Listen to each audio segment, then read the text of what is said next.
आज की ट्रिप में हम आपको सफ़र कराएंगे स्काईलैंड पार्क और स्काईलैंड रिजॉर्ट एक्वाफन के बिल्कुल साथ ही है।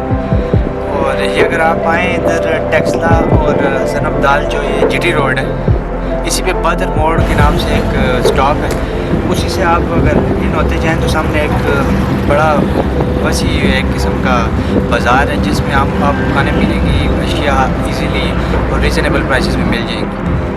और उसके साथ ही जैसे ही आप एक्वाफन पे जाएंगे, एक्वाफन फ़िलहाल के लिए तो थोड़ा सा बंद किया हुआ है, लेकिन उसके साथ ही एक वीक ही रह गया, मतलब तकरीबन 2 वीक्स हैं। इसकी ओपनिंग की कोई डेट इन्होंने बताई है। मैं इधर एक्वाफन ही आया था आज, तो उसका तो बंद होने के बाद मैं इधर आ गया। तो स्काईलैंड पार्क में आप देख सकते हैं, मैं आपको भी दिखाऊँगा भी।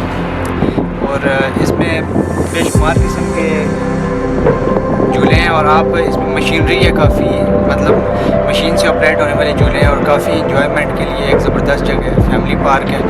और अगर आप यहाँ पे अगर आ ही रहे हैं अगर 1-2 हफ्ते बाद, तो आप खाने पीने का निज़ाम फ़िलहाल साथ लें, क्योंकि यहाँ खाने पीने की ऐसी कोई चीज़ नहीं है कि कैंटीन वगैरह। तो यहाँ से तकरीबन 4 किलोमीटर इधर मेन रोड है, तो इसका तकरीबन 4 किलोमीटर की, अगर आप टेक्सला साइड से आते हैं तो तकरीबन अप्रॉक्सीमेटली कितने जी 18 किलोमीटर है मेरे ख्याल से।